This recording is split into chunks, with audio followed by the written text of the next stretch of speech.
Hello मेरे प्यारे बच्चों, कैसे हैं आप सब। आशा करता हूँ आप सब बहुत अच्छे होंगे और अपनी पढ़ाई को बेहतर तरीके से जारी रख रहे होंगे। तो प्यारे बच्चों, लंबे समय से आपकी कोई वीडियो नहीं आई थी।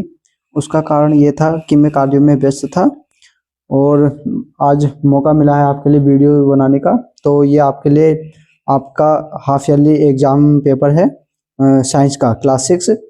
तो प्यारे बच्चों, इस पेपर को ध्यान से देखना। इसमें आपके लिए बहुत इंपॉर्टेंट क्वेश्चन है और ये आपके इस जो भावी समय में एग्जाम होने वाले हैं, बहुत नज़दीक आपके, ये फरवरी मार्च में आपके एग्जाम हो जाएंगे। उसके लिए बहुत कारगर सिद्ध हो गए। इसमें इसी पेपर में से मैं आपको बहुत सारे क्वेश्चन दिखा दूंगा उसी एग्जाम में। तो इसको ध्यान से देखिएगा और इसकी पूरी संभावना है कि इसमें से बहुत सारे क्वेश्चन आपके एग्जाम में आए। तो प्यारे बच्चे, चलिए शुरू करते हैं। और इसी के साथ साथ हो सकता है कि आपके जो आने वाले और भी एग्जाम होंगे उनके भी मैं पेपर यहाँ पर अपलोड करूँगा, ठीक है। तो प्यारे बच्चे, चलिए शुरू करते हैं। तो सर्वप्रथम इसमें पहला क्वेश्चन है, विज्ञान का सबसे महत्वपूर्ण पहलू क्या है। तो प्यारे बच्चों, सबसे पहले इस एग्जाम पेपर की खासियत यह है कि ये बाइलिंगुअल है। इसको इंग्लिश मीडियम वाले और हिंदी मीडियम वाले दोनों स्टूडेंट देख सकते हैं, ठीक है। तो चलिए, पहला क्वेश्चन क्या था, विज्ञान का सबसे महत्वपूर्ण पहलू क्या है। तो विज्ञान, देखिए सर्वप्रथम विज्ञान क्या है, किसी भी चीज का तर्क संगत और क्रमबद्ध अध्ययन विज्ञान कहलाता है। क्रमबद्ध, क्रमबद्ध क्या मतलब, क्रम से बढ़ते हुए, उसकी हर छोटी सी चीज से लेकर के आगे बढ़ते हुए क्रमबद्ध होता है। तर्क संगत का मतलब ये होता है कि हम हर एक चीज को अपनी बौद्धिकता पे, अपनी सोच पे पहले हम उसको आकलित करें, उसको जांचें परखें, तब हम उसको निष्कर्ष को पर पहुंचे। उसी को विज्ञान कहा जाता है। तो ये कह रहा है कि विज्ञान का सबसे महत्वपूर्ण पहलू क्या है, आंकड़े याद करना, प्रयोग करना, हमेशा जिज्ञासु बने रहना और प्रश्न पूछना, या बड़ी बड़ी मशीनों का उपयोग नहीं। प्यारे बच्चों, इसका राइट आंसर होगा हमेशा जिज्ञासु बने रहना और प्रश्न पूछना। आपको पता है, हम आज आज हमने साइंस की हम साइंस के ये हेलीकॉप्टर बने, ये ट्रेनें बनी, ये गाड़ियां बनी, कैसे बनी। हमने उसको अपनी बौद्धिकता पे सोचा, परखा, जाना। अगर स्टार्टिंग में मानव ने पहिए का आविष्कार किया तो उसने जाना समझा होगा कि कैसी चीजें लुढ़कती हैं, तो पहिए का आविष्कार ही होगा। तो इसका राइट आंसर है कि हम हमेशा जिज्ञासु बने रहना और प्रश्न पूछना। क्योंकि हमारी क्यूरियोसिटी जो होती है, हमारी सोचने समझने की क्षमता, हमारी चीजों को जानने की जो समझ होती है, ये विज्ञान को खोजने में और विज्ञान को आगे बढ़ाने में सहयोग करती है, ठीक है। तो विज्ञान का सबसे महत्वपूर्ण पहलू क्या है, हमेशा जिज्ञासु बने रहना और प्रश्न पूछना, ठीक है। ठीक है प्यारे बच्चों, दूसरा है, वैज्ञानिक विधि के पहले चरण में क्या होता है। प्यारे बच्चों, ये जो हाफ ईयरली का एग्जाम आपका पूछा गया था, ये आपके जो पिछली साइंस थी उसमें ये क्वेश्चन सभी थे। लेकिन बाद में क्या हुआ कि अब आपकी साइंस बदल चुकी है, तो आपके इस बुक में नहीं है। तो बच्चों को जब बच्चों के सामने पेपर आया तो बच्चों को लगा कि ये पता नहीं कहाँ से क्वेश्चन पूछ लिए। तो लेकिन मैं आपको घबराइएगा नहीं, मैं आपको इनके सॉल्यूशन बहुत अच्छे से कराऊंगा, बस ध्यान से देखते जाइए, ठीक है। और ये आपके क्वेश्चन इस एग्जाम में, क्या अगर कोई आपके साथ के भाई बहन है तो इसमें से ऐसा होता है कि कितने क्वेश्चन ऐसे होते हैं जो कंपटीशन एग्जाम में पूछे जाते हैं, जो विभिन्न प्रकार की गवर्नमेंट जॉब की तैयारी करते हैं। तो उनको भी बताइएगा कि कितने इंपॉर्टेंट क्वेश्चन है, ठीक है। तो सेकंड क्वेश्चन आपका, वैज्ञानिक विधि के पहले चरण में क्या होता है। प्यारे बच्चों, पहले आपको ये जानना चाहिए कि वैज्ञानिक विधि होती क्या है। देखिए, किसी घटना या विषय का क्रमबद्ध और तर्कसंगत ढंग से अध्ययन करना ही वैज्ञानिक विधि कहलाती है। हम किसी भी घटना या विषय के बारे में पूरे क्रम से, जैसे मैंने साइंस की आपको अभी परिभाषा बताई थी, डेफिनेशन बताई थी, ऐसी उसकी वैज्ञानिक विधि भी यही होती है कि हम उसको बिल्कुल अपनी बौद्धिकता की कसौटी पे परखें और क्रमबद्ध रूप से आगे बढ़ें और उसको जाने की क्या सही है और क्या गलत, ठीक है। तो तर्कसंगत रूप से अध्ययन करना ही वैज्ञानिक विधि कहलाती है, ठीक है, यह वैज्ञानिक अध्ययन कहलाता है। तो इसमें कह रहा है कि इसके पहले चरण में क्या होता है। देखिए प्यारे बच्चों, होता क्या है कि सबसे पहले हम क्या करते हैं कि किसी चीज का अवलोकन करते हैं जो हमें रुचिकर लगती है। मतलब जैसे मान लीजिए कोई व्यक्ति है, अगर उसको मान लीजिए कोई बुखार आया है, तो सबसे पहले क्या होगा, कोई समस्या होगी। अब समस्या है तो वो डॉक्टर के पास जाएगी। डॉक्टर के पास जाएगी तो डॉक्टर उससे पूछेगा कि आपको क्या हुआ है। पूछने पर वो अनुमान लगाता है, तो फिर वो परिकल्पना करेगा कि हाँ कुछ ऐसा हो सकता है। उसके पश्चात क्या होगा, उसका टेस्ट किए जाएंगे। टेस्ट के बाद कुछ नतीजे आएंगे तो उनका विश्लेषण करेगा कि इसको जो जो टेस्ट हुआ है कि ये हो सकता है। उसके पश्चात हम निष्कर्ष पे पहुंचते हैं, मतलब डॉक्टर निष्कर्ष पे पहुंचता है। तो सबसे क्या आएगा इसमें, सबसे पहले वैज्ञानिक विधि के पहले चरण में क्या होता है, किसी चीज का अवलोकन करना जो उसे रुचिकर लगती है, ठीक है, ये आएगा। ठीक, उसके बाद हम नेक्स्ट पेज पर चलते हैं। ये आपका नेक्स्ट है मनुष्य में वायरस से होने वाली बीमारी। ठीक है, वायरस से होने वाली बीमारी, तो इसका आंसर आएगा प्यारे बच्चों इन्फ्लुएंजा। ठीक, इन्फ्लुएंजा आएगा जो वायरस से होती है, वायरस से बोले तो विषाणु। ठीक है, उसके पश्चात किस प्रकार के पौधे के तने कोमल और हरे होते हैं। प्यारे बच्चों ये वृक्ष, झाड़ी, शाक या आरोही लता, पहले इनके बारे में समझिए आप अच्छे से। देखिए वृक्ष होता है जिसके तने मोटे होंगे और कठोर होते हैं खूब, तो उसको तो वृक्ष के अंतर्गत रखा जाता है। झाड़ी क्या होती है, झाड़ी ये आपकी जहाँ पे ये उगती हैं उसी के नीचे से, ये कठोर होती हैं लेकिन ज्यादा मोटी नहीं होती, और क्या बोलते हैं कि जहाँ पर ये उगती हैं उसी के नजदीक से फैलना शुरू हो जाती हैं। जैसे आपने रोड के किनारे बहुत सारी झाड़ियाँ देखी होंगी, जैसे जिन कुछ झाड़ियाँ होती हैं जिन पे फूल भी उग के आते हैं, आई थिंक उनको बटन फूल कहा जाता है, तो वो झाड़ी का उदाहरण है। शाक क्या होता है, शाक के अंतर्गत पौधे के जो तना होता है वो बहुत कोमल होता है और हरे हरे होते हैं, तो उसको शाक कहा जाता है। उसके पश्चात आरोही लता, ये ऐसी लताएं होती हैं जिनके तने बहुत कमजोर होते हैं और ये खड़े भी नहीं रह सकती। जैसे आपने पंपकिन होता है, कद्दू जिसको कहते हैं, कद्दू की बेल, खीरे की बेल, ये आरोही लता के अंतर्गत आती है। ठीक है प्यारे बच्चों, तो किस प्रकार के पौधे के तने कोमल और हरे होते हैं, मैंने आपको बताया कोमल और हरे तो किसके होते हैं, शाक के होते हैं। ठीक है प्यारे बच्चों, हाँ इनके जो तने होंगे वो कोमल होते हैं और हरे होते हैं, और झाड़ी के इनके तने कठोर होंगे लेकिन वृक्ष की अपेक्षा पतले होते हैं, और वृक्ष के खूब मोटे तने होते हैं, आपने देखे होंगे वृक्ष काफी बड़े होते हैं। ठीक, तो हम आगे बढ़ते हैं। नेक्स्ट आपका ऊंट को रेगिस्तान की रेत में बिना धंसे चलने में कौन सी विशेषता मदद करती है। प्यारे बच्चों ऊंट को ध्यान रखना रेगिस्तान का जहाज भी कहा जाता है। क्या कहा जाता है, रेगिस्तान का जहाज। क्यों कहा जाता है, क्योंकि आपको पता है ऊंट रेगिस्तान में लंबे समय तक रह सकता है, उसमें जो उसके गद्दीदार पैर होते हैं वो लंबे होते हैं और गद्दीदार होते हैं, जो रेत पे चलने में सहायक भी होते हैं। ठीक, और लंबे, और क्योंकि वहां पे राजस्थान में पानी नहीं मिल पाता है तो वो क्या करता है, उसके ऊपर दो कुबड़ होती हैं, उसमें पानी को संचित कर लेता है, जो लंबे समय तक उसको टिके रहने में मदद करती हैं। और आपको पता है जब वो गोबर करता है तो होता यह है कि उसकी गोबर सूखी होती है, क्योंकि होता यह है कि जो पानी होता है वो अपने कुबड़ में संचित करके रखता है, जो आगे उसके काम आता है, और कम मूत्र का विसर्जन करता है, मतलब जो ऊंट होता है वो मूत्र भी बहुत कम त्याग करता है। ठीक है, और लंबे और ये लंबी गर्दन का फायदा ये होता है क्योंकि आपको पता है कि राजस्थान में इतनी ये घास फूस नहीं होती है, तो वहां पे जो पेड़ पौधे होते हैं उन्हीं तक अपनी गर्दन पहुंचा करके पेड़ पत्तियां ये खा लेता है। तो मैंने चारों आपको इनके आंसर बता दिए, चारों ऑप्शन आपको मैंने एक्सप्लेन कर दिए। तो ऊंट को रेगिस्तान की रेत में बिना धंसे चलने में कौन सी विशेषता मदद करती है, तो करती है लंबे और चौड़े खुर। ठीक है प्यारे बच्चों, चलिए आगे बढ़ते हैं। नेक्स्ट क्वेश्चन है आपका, प्रोजेक्ट टाइगर भारत में कब आरंभ किया गया। ये प्रोजेक्ट टाइगर क्या था, आप ये तो जानते हैं कि टाइगर कहते हैं चीते को। तो ये 1 अप्रैल 1973 को आरंभ किया गया था, क्योंकि टाइगरों की संख्या बहुत कम हो रही थी, तो सरकार ने इनके संरक्षण के लिए 1 अप्रैल, कब, 1 अप्रैल 1973 को प्रोजेक्ट टाइगर आरंभ किया। ठीक है प्यारे बच्चों, ठीक, नेक्स्ट पे चलते हैं।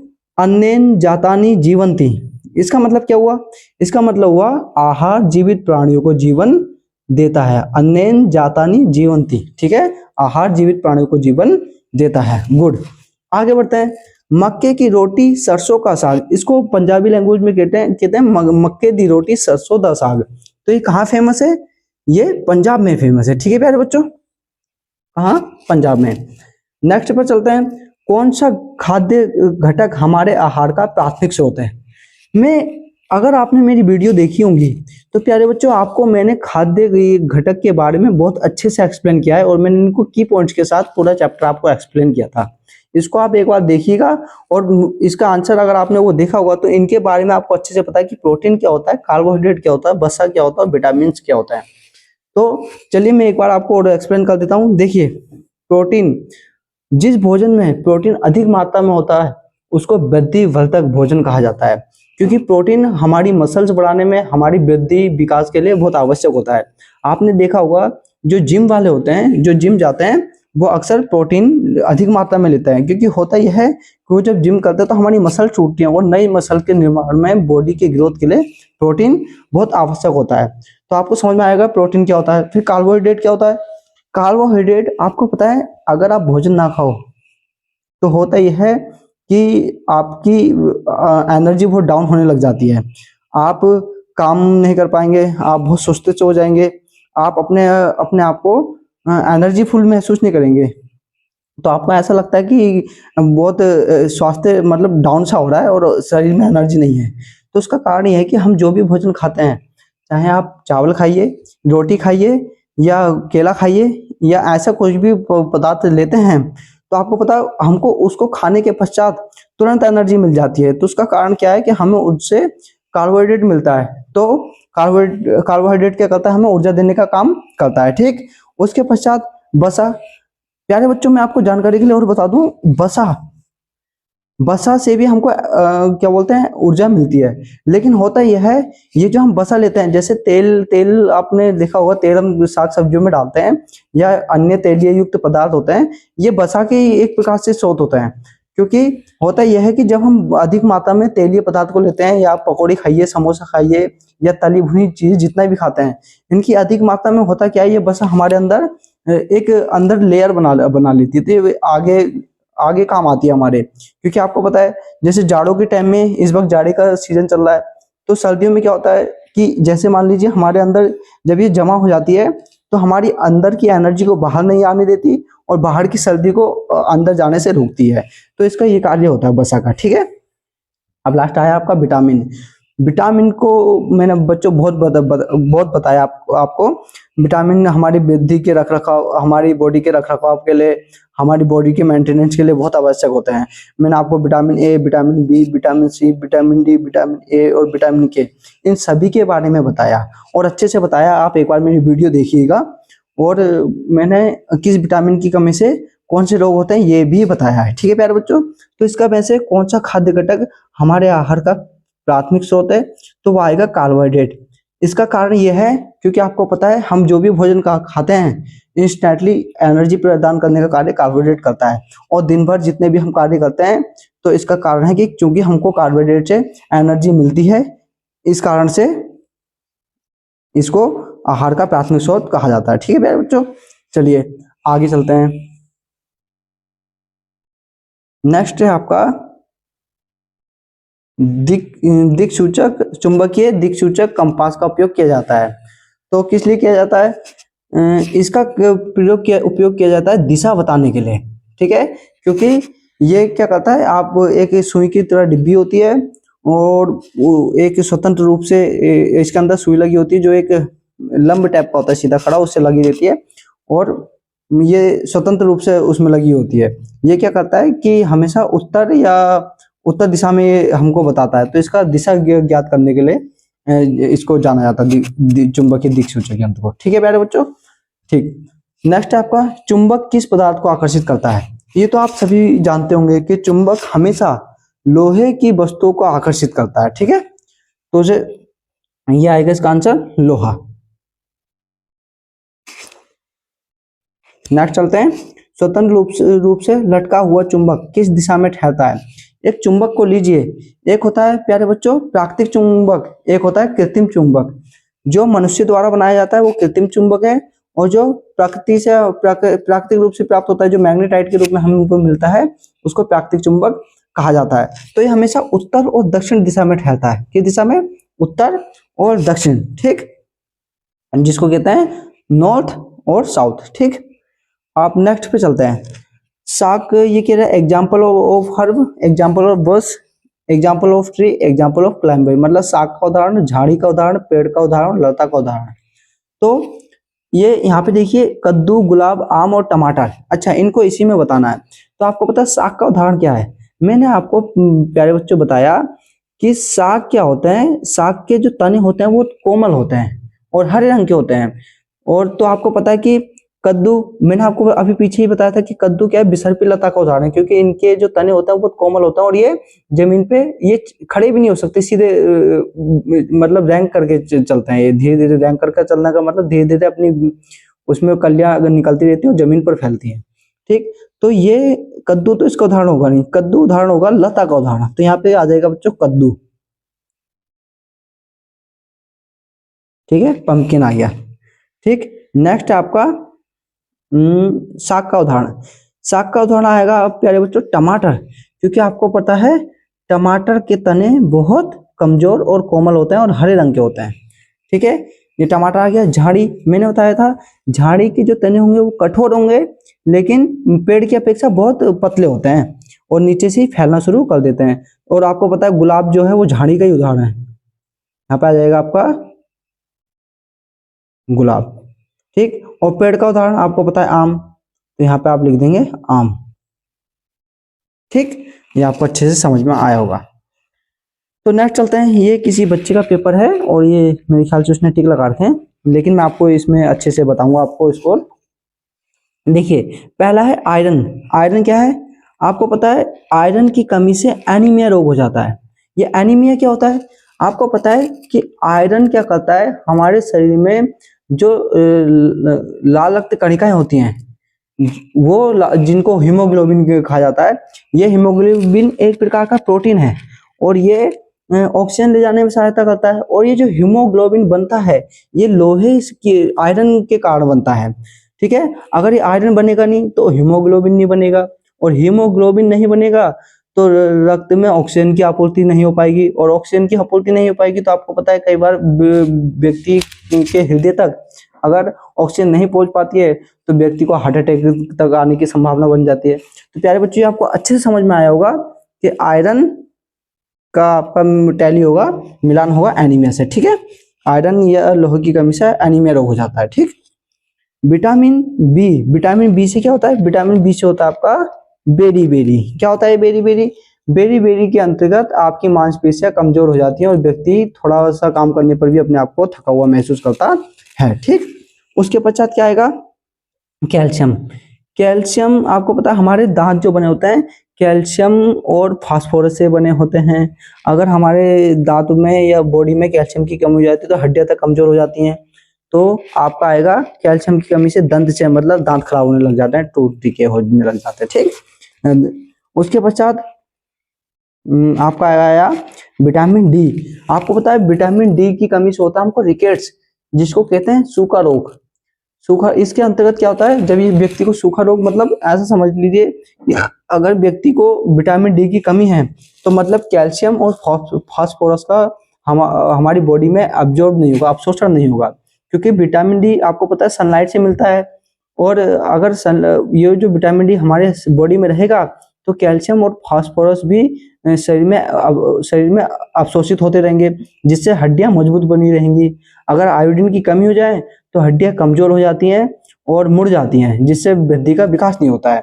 ठीक है, तो आयोडीन आपका लगाएंगे, ये आपका सॉरी ये विटामिन डी लगाएंगे आपका रिकेट्स। ठीक, ये आ गया विटामिन डी रिकेट्स। ठीक है, अब आयोडीन। आयोडीन क्या होता है, आपको पता है आयोडीन की कमी से जो हमारी थायराइड ग्रंथि होती है वो फूल जाती है, जिससे घेंगा रोग हो जाता है व्यक्ति का। तो ये लगाओगे आप आयोडीन घेंगा। ठीक है प्यारे बच्चों, ठीक, आगे बढ़ते हैं। ये है विटामिन सी। विटामिन सी का सबसे अच्छा स्रोत होता है आंवला, और विटामिन सी की कमी से आपको पता है स्कर्वी रोग हो जाता है। ये स्कर्वी क्या होता है सर, इस स्कर्वी रोग के अंतर्गत व्यक्ति के मसूड़ से खून आने लग जाता है। अगर अमरूद खाइए, सेब खाइए तो एकदम से खून आ जाता है जम्स में। ठीक है, तो ये विटामिन सी का आएगा स्कर्वी। ठीक प्यारे बच्चों, ये आशा करता हूँ आपको अच्छे से समझ में आया होगा। नेक्स्ट चलते हैं, अब आपका संतुलित आहार को परिभाषित कीजिए। तो संतुलित आहार क्या होता है, देखिए प्यारे बच्चों, अगर आपने, मैं फिर कह रहा हूँ, अगर आपने मेरी वीडियो देखी होगी तो मैंने इसके एग्जाम्पल के साथ आपको उस वीडियो में पूरा फुल एक्सप्लेन किया था। और फिर बता रहा हूँ, ध्यान से रखना, भूलना नहीं। संतुलित आहार, जिस आहार में हमारे सभी पोषक तत्व लगभग कार्बोहाइड्रेट, प्रोटीन, वसा, विटामिन, खनिज लवण और रेसे, जल, ये सब हमारे अगर पाए जाते हैं तो समझ लीजिए वो संतुलित आहार है, क्योंकि ये मुख्य आहार के घटक होते हैं, ये हमारे आहार के मुख्य घटक होते हैं। इनकी व्यक्ति को अधिक मात्रा में आवश्यकता होती है, ठीक है। तो इसी को संतुलित आहार कहा जाता है। आशा करता हूँ आपको ये समझ में आया होगा कि संतुलित आहार किसे कहा जाता है। अगर हमारे भोजन में कार्बोहाइड्रेट, प्रोटीन, वसा, विटामिन, खनिज लवण, जल और रेसे, अगर ये सभी पोषक तत्व हमारे खाद्य में है या हमारे भोजन में है तो उसी को संतुलित आहार कहा जाता है, ठीक है प्यारे बच्चों। आगे पढ़ते हैं। पौधों के तने के आधार पर उनका वर्गीकरण कैसे किया जाता है। अभी प्यारे बच्चों मैंने पीछे बताया, और ये क्वेश्चन अब तीसरी बार आ रहा है जो घुमा घुमा कर आपसे पूछा जा रहा है, ठीक है। पौधे के तने के आधार पर उनका वर्गीकरण कैसे किया जाता है। प्यारे बच्चों आपको पता है, मैंने आपको अभी बताया, एक एक जिन पौधों के तने मोटे होते हैं, ठीक, और काफी भारी भरकम होते हैं, तगड़े होते हैं, तो वो तो उनको तो पेड़ की कैटेगरी में रखा जाता है। और जिनके तने कठोर होंगे लेकिन पेड़ की अपेक्षा कम मोटे होते हैं, उनको झाड़ी के अंतर्गत रखा जाता है। और आपको पता है कि वो जड़ से ही फैलना शुरू कर देती है, तो उनको वो झाड़ी के अंतर्गत आ गए। और तीसरा है आपका, जो जिनके तने बहुत कोमल होते हैं, हरे रंग के होते हैं, उनको क्या कहा जाता है, उनको कहा जाता है आपका पौधे कहा जाता है। देखिए मैं आपको दिखाता हूँ, एक मिनट, ये आप यहाँ पे देख सकते हैं, देखिए ये आपका वृक्ष, ये झाड़ी और ये साग, तो जिनके तने हरे और कोमल होते हैं उनको साग कहा जाता है, ठीक है। और एक आपका लास्ट बचा था यहाँ इधर, क्या बोलते हैं, आरोही लता, जिनके तने फैलना शुरू कर देते हैं, जमीन पे ही फैलना शुरू हो जाता है। आपने देखा होगा कद्दू, लौकी, तोरई, ये तो जमीन पे फैलना शुरू कर देते हैं, इनको लकड़ियों पर चढ़ाते हैं तब जाकर के ये बेलें फैलती है, ना तो जमीन में ही फैल जाती हैं। आपने ढेला नदी के किनारे प्ले जो होती हुई देखी होंगी। तो ये पौधों के तने के आधार पर उनका वर्गीकरण मैंने आपको बता दिया, ठीक। और देखो एक बार मैंने आपको इसी क्वेश्चन को यहाँ पे किया सोल्व, इसी क्वेश्चन को सोल्व देखिए मैंने यहाँ पर भी आपको बताया ये वाला, और अब हम इसको तीसरी बार सोल्व कर रहे हैं। अभी आपका यहाँ पर आ गया, ठीक है। तो चलिए आगे बढ़ते हैं हम। तो हम इसको तीसरी बार सोल्व कर रहे हैं। किसी पदार्थ में स्टार्च मंड की उपस्थिति का पता कैसे लगाएंगे। प्यारे बच्चों ये मंड क्या होता है, आपको पता है दिन में जब पौधे फोटोसिंथेसिस करते हैं, प्रकाश संश्लेषित करते हैं, तो प्रकाश संश्लेषण के दौरान पौधे जो एनर्जी लेते हैं उसी से उनके अंदर जो पदार्थ बनते हैं, ये जैसे फल फूल वगैरह ये जो बनते हैं, और उसी से ये उनके एनर्जी जो होती है स्टोर हो जाती है। कुछ तो उनकी पत्तियों में जमा हो जाता है, तो जो पत्तियों में जमा होता है स्टार्च, वो आपको पता है रात के टाइम ये पौधे अपने कार्य में इनको उपयोग में लाते हैं। लेकिन कुछ उनकी जड़ों में या फलों में जो उनके जो उत्पाद हमको प्राप्त होते हैं पौधे से, उनमें जमा हो जाता है। अब तनों में कैसे होता है, आपको पता है कि ये स्टार्च और कुछ नहीं होता है प्यारे बच्चों, ये कार्बोहाइड्रेट का ही एक रूप है। जैसे आलू होता है, आलू तने के रूप में होता है पौधे के। तो ये अगर आपको मंड का परीक्षण करना है तो आप आलू को काटिए और आलू पर सोडियम क्लोराइड आप उसकी मात्रा उस पर डालिए। अगर वो काला या नीला हो जाता है तो समझ लीजिए उसमें ये मंड है, ठीक है। ऐसे इसका परीक्षण किया जाता है, ठीक है प्यारे बच्चों। आगे बढ़ते हैं।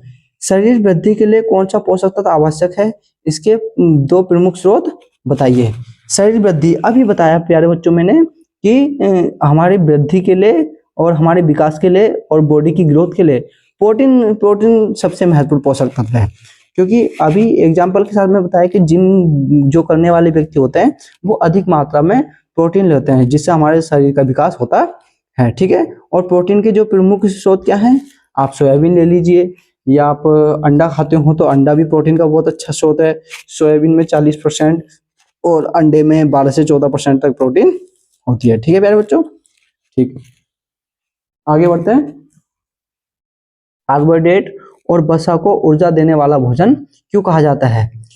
क्योंकि कार्बोहाइड्रेट जब हम भोजन करते हैं या भोजन लेते हैं तो आपको पता है हम चावल खाएं, रोटी खाएं या केला खाएं या कोई भी मीठा पदार्थ खाएं तो हमको उनसे कार्बोहाइड्रेट मिलता है, और कार्बोहाइड्रेट मिलने से हमको तुरंत एनर्जी मिलती है, तो इसलिए उनको ऊर्जा देने वाला भोजन कहा जाता है। और वसा मैंने अभी आपको बताया कि वसा हमारी बॉडी में क्या होता है कि हमको तुरंत एनर्जी तो नहीं देता, लेकिन हमारे शरीर में एक परत सी जमा लेता है, जिससे हमारे अंदर की एनर्जी को बाहर नहीं जाने देता और बाहर की ठंड को अंदर नहीं आने देता है।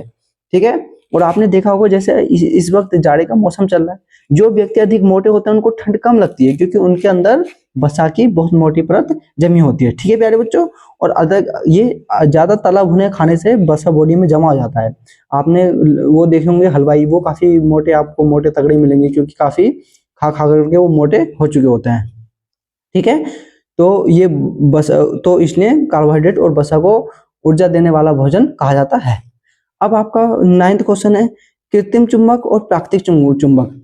ऐसे चुंबक जो प्रकृति में मैग्नेट, जैसे मैग्नेटाइट होता है, जो प्रकृति से हमको प्राप्त होते हैं, प्राकृतिक चुंबक कहलाते हैं। और जो मानव द्वारा बनाए जाते हैं वो कृत्रिम चुंबक कहलाते हैं। जो कृत्रिम चुंबक होते हैं विभिन्न आकार के मानव द्वारा बनाए जाते हैं। ठीक है। अनुकूलन से आपके समझते हैं, मरुस्थलीय और पर्वतीय क्षेत्रों में पौधों और जंतुओं के अनुकूलन को उदाहरण सहित समझाइए। प्यारे बच्चों, अनुकूलन क्या है? देखिए, ऐसी परिस्थितियां जो मनुष्य को या विभिन्न प्रकार के जीव जंतु को उसको विभिन्न प्रकार की परिस्थितियों में रहने के लिए अनुकूल बनाती है, वो अनुकूलता कहलाती है। विभिन्न प्रकार की परिस्थिति का मतलब ये हुआ, अगर मान लीजिए कोई भी जीव है, या पेड़ पौधा है, या मानव है, या पशु है, अगर वो किसी आवास में या किसी भी स्थान पर उसी की परिस्थिति के अनुसार रह रहा है, तो समझ लीजिए उसके अंदर अनुकूलता है या उसके अंदर अनुकूलन है। कैसे? जैसे आपने देखा होगा ध्रुवीय प्रदेशों में भालू भी, ध्रुवीय मतलब सफेद सफेद बर्फ की जैसे होते हैं, और वहां पे क्योंकि उसका कारण ये है कि उनके शरीर पर खूब बाल दिखेंगे आपको, और उनकी त्वचा के अंदर वसा की मोटी परत होती है, जिसके कारण उनको ठंड कम लगती है, तो वो उनकी अनुकूलता है। मरुस्थलीय और पर्वतीय क्षेत्रों में आप मरुस्थल का देखो, ऊंट को देखा होगा, ऊंट के पैर लंबे होते हैं और गद्दीदार होते हैं, और क्योंकि पैर लंबे होने का कारण होता यह है कि वो उनको वहां की रेत के जो दिन में काफी गर्म हो जाता है, उसके प्रभाव से ऊंट के शरीर को दूर रखते हैं, तो इस वजह से उसके पैर लंबे होते हैं। गद्दीदार होने का फायदा ये होता है कि वहां की रेत पर चलने के लिए वो बहुत सहायक होते हैं। ठीक है, ऊंट के पैर। और क्या है, और वहां के पेड़ पौधे देखे होंगे, वहां के जो पौधे होते हैं, और छोटे से पौधे से लेके पेड़ तक, वो जैसे कीकर हुआ या कैक्टस होता है जिसको नागफनी कहते हैं, उनकी पत्तियां वहां के अनुकूलित हो जाती हैं। अनुकूलित कैसे? उनकी पत्तियां आपने देखा होगा जिसको नागफनी कहते हैं, वो कांटों में रूपांतरित हो जाती हैं। अब आप पूछेंगे सर कांटों में क्यों रूपांतरित हो जाती हैं? क्योंकि कांटों में रूपांतरित होने का प्रभाव ये होता है कि उनकी पत्तियों से बाष्पोत्सर्जन कम होगा। बाष्पोत्सर्जन मतलब एवोपोरेशन, मतलब आपको पता है कि सनलाइट जब होता है तो सूर्य का प्रकाश पत्तियों से क्या करता है, पानी को अब्जॉर्ब करता है, पानी को सोखता है। लेकिन जब पत्तियां कांटों में परिवर्तित हो जाती हैं तो उनसे पानी बहुत कम मात्रा में अवशोषित होता है। ठीक है, तो ये उनकी अनुकूलता है कि देखो प्रकृति किस प्रकार की बनी हुई है, और कैसे कैसे पौधे भी अपने आप को उस जिस स्थान पर उगते हैं उसके अनुसार ढाल लेते हैं। ठीक है। और जंतुओं के अनुकूलन को उदाहरण से ही समझाइए। अभी मैंने आपको जंतुओं का एग्जांपल दिया, जैसे ध्रुवीय भालू हुआ या ध्रुवीय पेंगुइन हुए, ये कैसे रहते हैं। ठीक है। अब नेक्स्ट है आपका फूड माइल और जंक फूड की व्याख्या करें। देखिए, फूड माइल क्या होता है? फूड माइल यह है कि आप जो फूड का प्रोडक्शन करते हैं उसको उसके स्थान से जहां पे वो उगाया जाता है और आपकी थाली में आने तक बहुत लंबी प्रोसेस से होकर के गुजरना पड़ता है। इस दौरान अधिक मात्रा में जब वो फूड आपके आता है तो आपको पता है परिवहन भी लगता है, मतलब जिसमें ट्रैक्टर में, ट्रॉली में, या जहाँ पे बहुत बड़ी मात्रा में प्रोडक्शन हो रहा है, उत्पादन हो रहा है धान गेहूं का, वहां से ट्रकों में भी भर भर के आता है। तो उससे होता यह है कि जब वो भर भर के आ रहा है और जिन ट्रकों में आ रहा है तो उससे पॉल्यूशन भी बहुत होता है। विभिन्न प्रकार की जो उनमें डीजल और जो पेट्रोल वाहनों में लगता है वो जब खर्च होता है या ईंधन जलता है तो उससे होता यह है कि प्रदूषण बहुत अधिक मात्रा में होता है। ठीक है। तो ये कह रहा है कि फूड माइल और जंक फूड की व्याख्या करो, बताए हुए हमारे वातावरण को कैसे प्रभावित करते हैं। तो फूड माइल आपको समझ में आ गया होगा कि जो जो भी फूड होता है वो खेत से लेकर के आपके घर तक आने तक कितनी लंबी प्रोसेस से होकर के गुजरता है, और उससे पोल्यूशन बहुत होता है। तो ये हमारे वातावरण को कैसे प्रभावित करता है, तो ऐसे करता है कि उससे पोल्यूशन हो रहा है। जंक फूड क्या है? आप अगर ये फास्ट फूड की दुकान पे जाते हो तो आपने देखा होगा वहाँ चाउमीन, बर्गर इस प्रकार की चीजें भी वगैरह खाते हो। और जो पैकिंग होके आता है, वो जो पैकिंग होके आ रहा है उससे भी नुकसान ये होता है कि वो पैकिंग, हम तो उसमें की चाउमीन मोमोज वगैरह खा रहे हैं, और बाकी पैकिंग में जो चिप्स वगैरह आ रहे हैं, तो उससे क्या होता है कि पॉल्यूशन ही होता है एक प्रकार से। प्रदूषण, वो हमारे वातावरण को प्रदूषित ही तो कर रहे हैं, क्योंकि कचरा उत्पन्न करते हैं, ठीक है, क्योंकि पॉलीथीन में पैक्ड होकर के आते हैं। तो जो वो ये वातावरण को कैसे नुकसान करते हैं, ऐसे करते हैं। जंक फूड मैंने आपको बता दिया, चाउमीन, मोमो, बर्गर, और फूड माइल का मतलब जो खेतों से उत्पादित होकर के आपकी थाली तक आ रहा है, ठीक है। अब चुंबकीय ध्रुव किसे कहते हैं, कैसे बताएंगे कि ध्रुवों पर आकर्षण सर्वाधिक होता है। चुंबकीय ध्रुव, देखिए जो चुंबक होता है स्वतंत्र रूप से जो लटका, एक चुंबक को लटकाइए तो हमेशा उत्तर और दक्षिण दिशा में ठहरेगा। तो वो उत्तर और दक्षिण, जो उसके दो ध्रुव होते हैं, तो कैसे बताएंगे कि ध्रुवों पर आकर्षण सर्वाधिक होता है। आप जब चुंबक को स्वतंत्र रूप से लटकाएंगे तो ऐसा कीजिए, आप लोहे का बुरादा ले लीजिए, उस बुरादे में उस चुंबक को डाल दीजिए। आप देखेंगे जब वापस उसको निकालेंगे तो चुंबक के दोनों ध्रुव पर अधिक मात्रा में क्या होता है कि वो चिपक जाते हैं। तो इससे पता चलता है कि उसका ध्रुव में आकर्षण कितना अधिक मात्रा में है, ठीक है। ये इसकी सत्यता की जांच है, ठीक है। चुंबकीय और अनुचुंबकीय पदार्थ क्या होता है, उदाहरण सहित समझाइए।